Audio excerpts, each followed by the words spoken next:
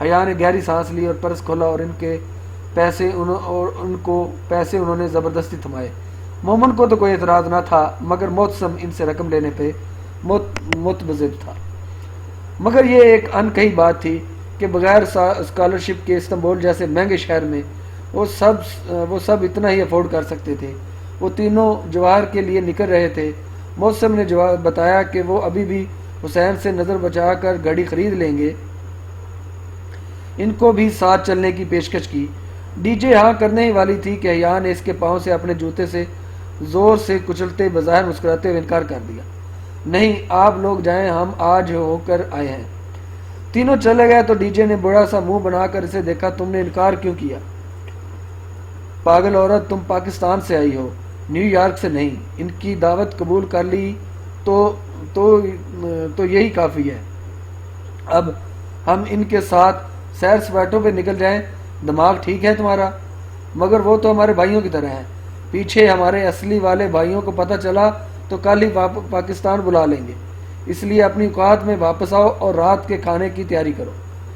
وہ موبائل کے ساتھ نتھی ہینڈز فری کانوں میں لگاتے ہوئے بولی۔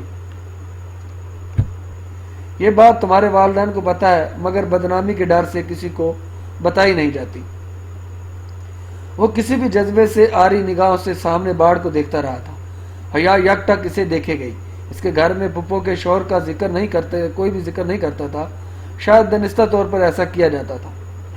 میں غدار کا بیٹا ہوں، زہر ملا کر دوں گی تمہیں۔ ڈی جے بھناتی ہوئی پیر پٹک کر اٹھی۔ اگر تم چاولوں پہ آملیٹ ڈال کر لائیں تو میں ساری ڈش تمہارے اوپر الٹا دوں گی۔ اور وہیں صوفے پہ لمبی لیٹی اب موبائل کے بٹن دبا رہی تھی۔ دھیما میوزک اس کے کانوں میں بجنے لگا۔ ڈی جے غصے میں بہت کچھ کہتی گئی مگر اسے سنائی نہیں دے رہا تھا۔ وہ آنکھیں موندے ہولے ہولے پاؤں جھلانے لگی۔ ڈی جے پیر پٹک کر باہر نکل گئی۔ وہ رات ویلنٹائن کی رات تھی۔ ڈی جے کامن روم میں منعقدہ اس آل گرلز پارٹی میں جا چکی تھی جو لڑکیوں نے مل کر دی تھی، جبکہ حیا آئینے کے سامنے کھڑی اپنا کاجل درست کر رہی تھی۔ اس کی تیاری مکمل تھی، لیکن جب تک وہ اپنی آنکھوں کے کٹورے کاجل سے بھر نہ لیتی اس سے تسلی نہ ہوتی تھی۔ ابھی وہ کاجل کی سلائی کی نوک آنکھ کے کنارے سے رگڑ رہی تھی کہ دروازہ بجا۔ دھیمی سی دستک اور پھر خاموشی۔ اس نے کاجل کی سلائی نیچے کی اور پلٹ کر دیکھا۔ یہ انداز ڈی جے کا تو نہیں تھا۔ وہ یوں ہی کاجل پکڑے آگے بڑھی اور ناب گھما کر دروازہ کھولا۔ باہر بالکونی میں روشنی تھی۔ جیسے اس نے دروازہ کھولا بالکونی طریق ہو گئی۔ غالباً سیڑھیوں کے اوپر لگا بلب بجھ گیا تھا۔ کیا کوئی آ کر واپس پلٹ گیا تھا؟ کون؟ اس نے گردن آگے کر کے راہداری میں دونوں سمت دیکھا۔ ہر سو خاموشی تھی۔ بالکونی ویران تھی، وہاں سردی تھی اور اندر کمرہ گرم تھا۔ وہ چند ثانیے کھڑی رہی، پھر دھیرے سے شانے چکا کر پلٹنے ہی لگی تھی کہ او نہیں، اس کے لبوں سے ایک اکتائی ہوئی کرا نکلی۔ چوکھٹ پہ اس کے قدموں کے ساتھ سفید گلابوں کا بکے اور ایک بند لفافہ رکھا تھا۔ وہ جھکی، دونوں چیزیں اٹھائیں اور جارحانہ انداز میں لفافے کا منہ پھاڑا۔ اندر رکھا چکور سفید کاغذ نکالا اور چہرے کے سامنے کیا۔ Happy Valentine day from your Valentine. اس نے لب بھینچ کر تنفر سے وہ تحریر پڑھی اور پھر بے حد غصے سے کاغذ مڑوڑ کر گلدستے سمیت پوری قوت سے راہداری میں دے مارا۔ اوچ! وہ واپس مڑنے ہی لگی تھی جب کسی کی بکھرائی ہوئی آواز سنی۔ اس نے چونک کر پیچھے دیکھا۔ گلدستہ اور کاغذ سیدھے ہاتھ والے کمرے سے نکلتے محتسب کو جا لگے تھے۔ اس سے ٹکرا کر اب اس کے قدموں میں پڑے تھے۔ یہ کیا ہے؟ وہ ہکا بکا کھڑا تھا۔ آئی ایم سوری محتسم، وہ شدید بے آزاری سے بامشکل ضبط کر کے بولی۔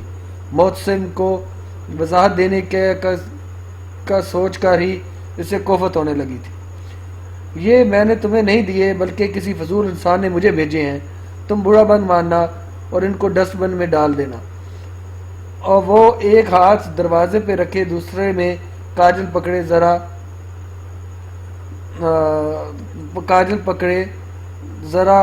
رکھائی سے بولی۔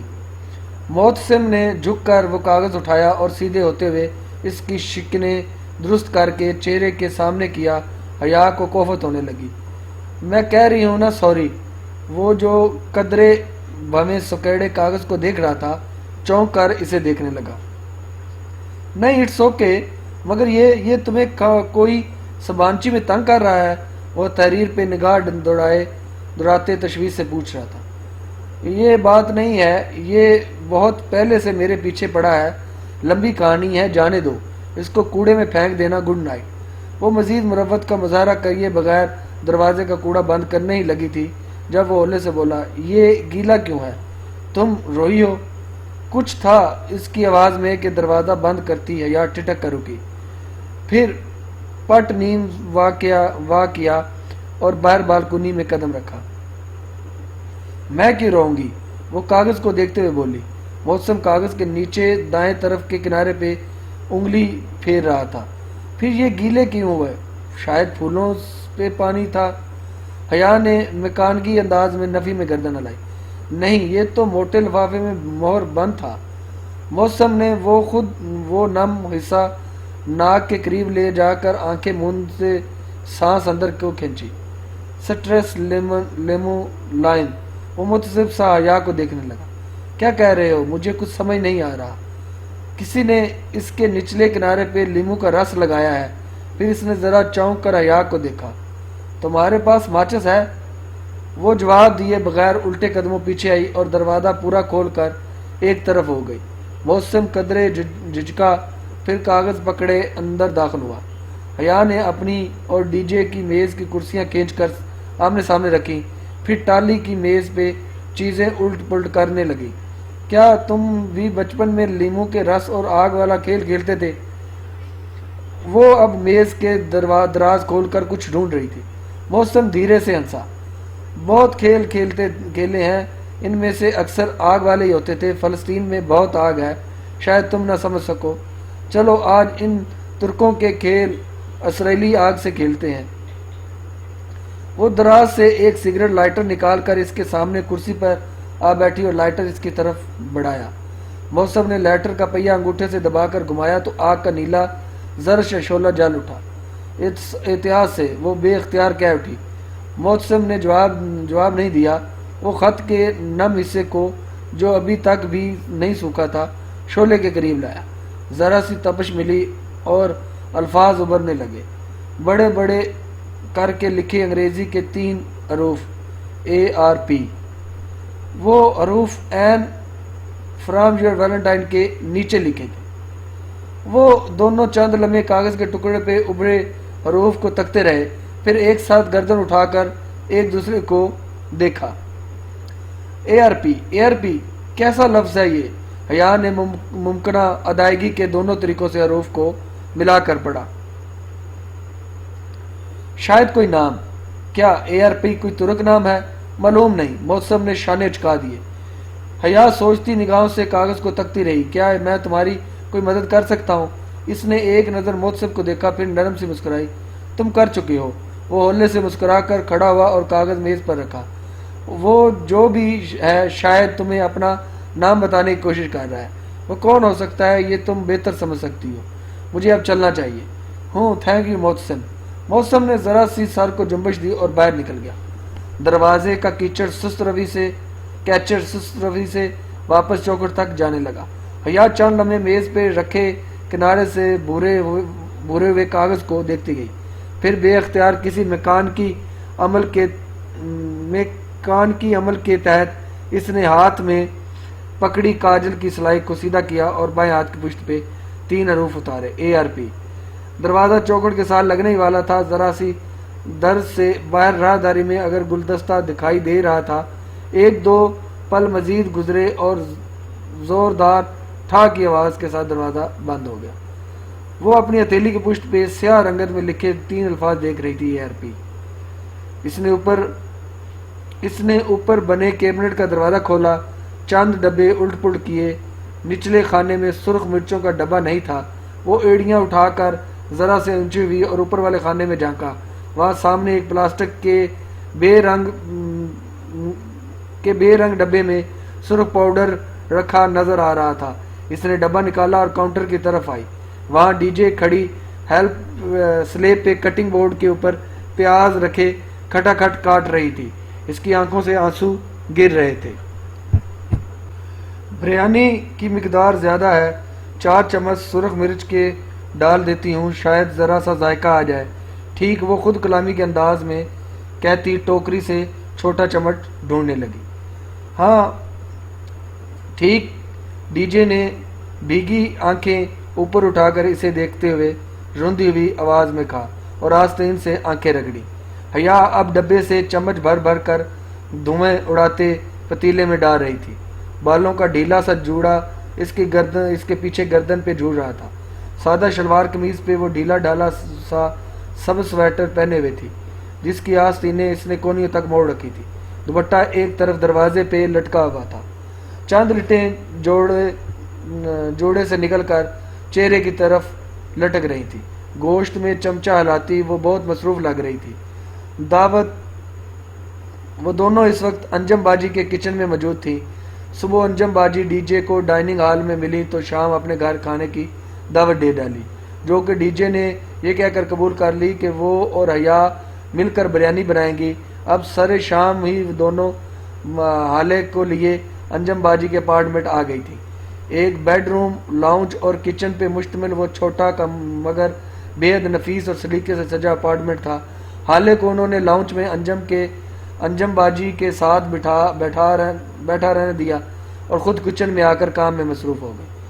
یہ پینٹنگ جو جوید جی لائے تھے انڈیا سے۔ اندر لاؤنج میں انجم باجی کی حالے کو مطلع کرتی آواز آ رہی تھی۔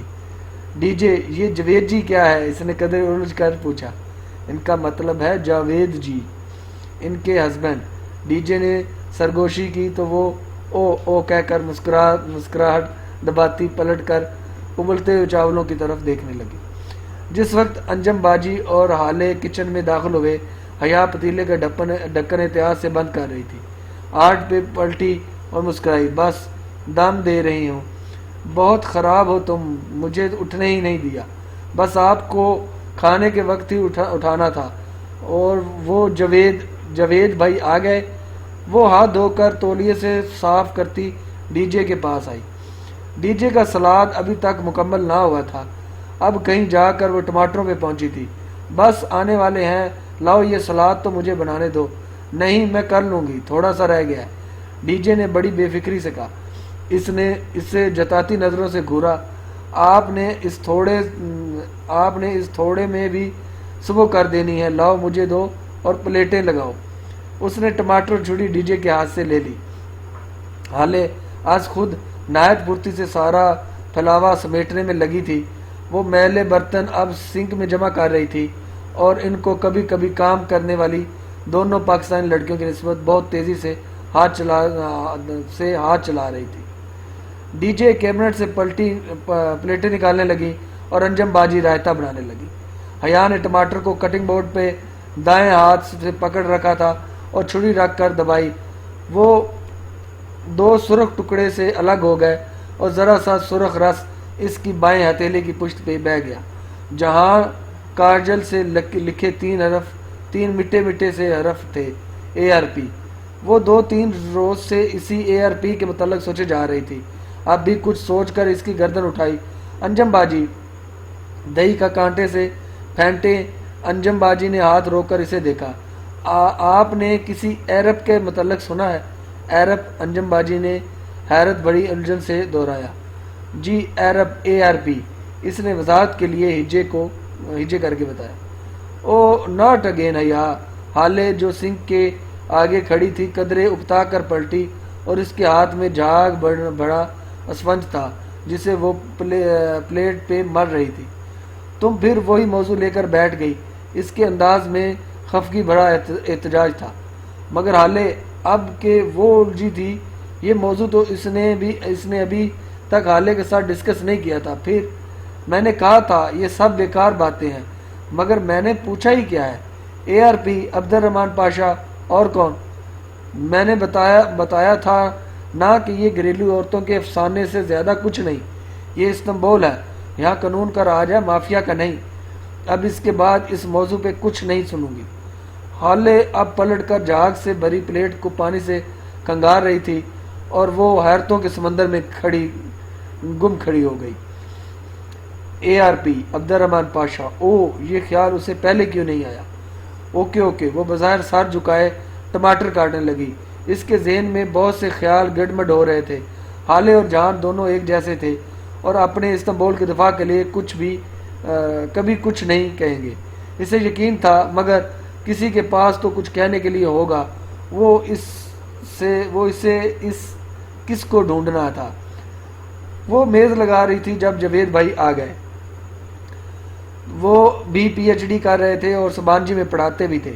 بے حد ملنسار، سادہ اور خوش اخلاق سے دیسی مرد تھے، پرانے پاکستانی ڈراموں کے شوقین اور پرستار۔ ٹی وی کے ساتھ ریک میں انکئی تنہائیاں، دھوپ کنارے، آنگن ٹیڑھا، الف نون سمیت کئی کلاسک ڈراموں کی CDs سجی ہوئی تھیں۔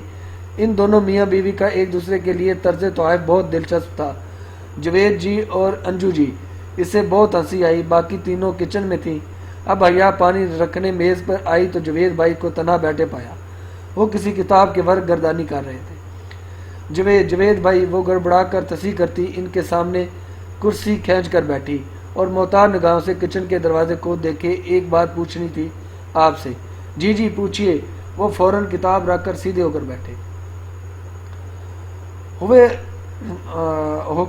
بیٹھے۔ استنبول میں ایک انڈین مسلم رہتا ہے، عبد الرحمن پاشا نام کا، کیا آپ اسے جانتے ہیں؟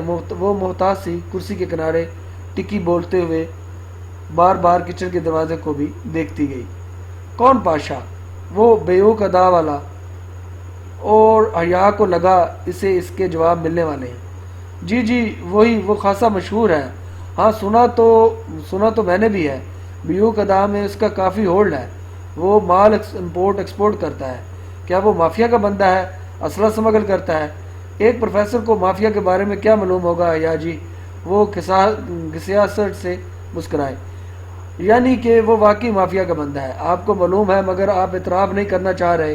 اس نے اندھیرے میں تیر چلانا چاہا۔ میں ٹھیک سے کچھ نہیں جانتا، انہوں نے سادگی سے ہتھیار ڈال دیا۔ دفعتاً کچن سے انجم باجی کی چیخ بلند ہوئی۔ وہ جو کرسی کے کنارے پہ ٹکی تھی گھبرا اٹھی اور کچن کی طرف پلکی۔ کیا ہوا؟ انجم باجی سرخ ببو کا چہرہ اور آنکھوں میں پانی لیے کھڑی تھی۔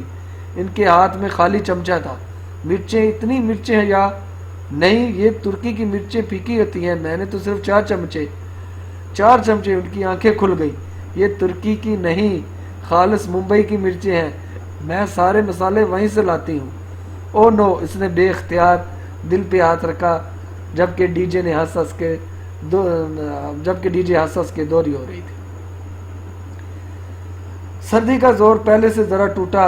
اس صبح بھی سنہری سی دھوپ ٹاکسم اسکوائر پر بکھری تھی۔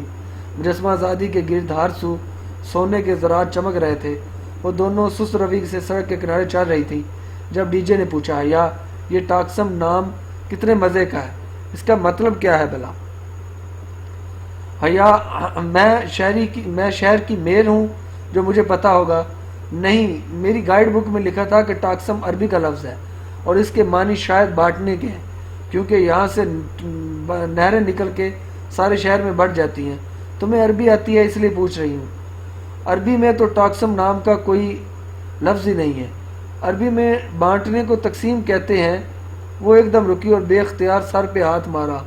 او، ٹاکسم یعنی تقسیم۔ اگر گوروں کی طرح منہ ٹیڑھا کر کے پڑھو تو تاکسیم یا ٹاکسم بن جاتا ہے۔ ٹاکسم، واو۔ وہ دونوں اس بات پہ خوب ہنسی، آگے بڑھنے لگیں اور شاپنگ کے ارادے سے آج استقلال اسٹریٹ کی طرف آئی